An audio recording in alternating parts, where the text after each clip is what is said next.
의료계의 2차 집단 휴진이 사흘째 이어지고 있습니다. 전공의와 전임의들이 사직서를 내는 초유의 사태까지 벌어졌는데요. 하지만 정부는 수도권에 내렸던 업무 개시 명령을 전국으로 확대하고 또 명령을 거부한 의료진 10명을 형사고발하는 등 강경 대응에 나섰습니다. 현장 연결합니다. 부장원 기자. 네, 서울 연건동 서울대병원에 나와 있습니다. 예, 정부가 조금 전에 업무 개시 명령을 수도권에서 전국으로 확대하는 조치를 발표했죠. 네, 조금 전 보건복지부와 법무부, 경찰청 등 관계부처 합동 브리핑이 열렸는데요. 우선 오늘 오전 10시를 기해서 앞서 수도권 지역에 발령됐던 업무 개시 명령을 전국적으로 확대하기로 했습니다. 또 전국 수련병원 30곳에 대해 현장 집중 조사를 벌여 근무 여부를 확인하고 명령을 이행하고 있는지 확인할 방침인데요. 더불어 지난 26일 발령했던 업무 개시 명령에 불응한 수도권 지역 전공의와 전임의 10명에 대해 오늘 경찰에 고발장을 내기로 했습니다.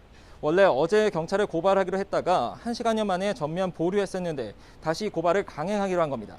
정부의 긴급 브리핑에 대해 전공의와 전임의들은 아직 별도의 입장을 내놓지는 않고 있습니다. 전공의들은 예정대로 오늘 하루 휴대전화를 꺼놓고 정부 업무 개시 명령서를 받지 않는 이른바 블랙아웃 파업을 이어가고 있습니다. 전공의와 전임의들은 어제 집단 사직서 작성과 제출로 정부의 법적 조치에 맞대응했습니다. 대한전공협의회에 따르면 어제 기준 전공의 16,000여 명 가운데 76%가 사직서를 작성한 것으로 파악됐습니다. 제가 나와 있는 이곳 서울대병원을 비롯해 서울 아산병원이나 성모병원, 주요 병원 소속 전공의 대부분이 동참을 했고 일부는 이미 소속 병원에 사직서를 냈습니다. 전국 전임의 2,300여 명도 어제 공동 성명을 내고 사직서 제출에 동참한다고 밝힌 바 있는데요. 전공의와 전임의 중심 집단 사표 제출이 계속 늘어날지 정부의 강경 방침 이후 돌아설지는 지켜봐야 할 것 같습니다.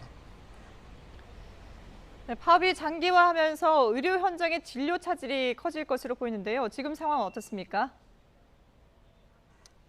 네, 우선 어제 정오 기준으로 전국 동네 의원 32,700여 곳 가운데 문을 닫은 곳은 2,900여 곳이었습니다. 휴진율은 8.9%인데 파업 전날 10.8%보다 도리어 줄었습니다.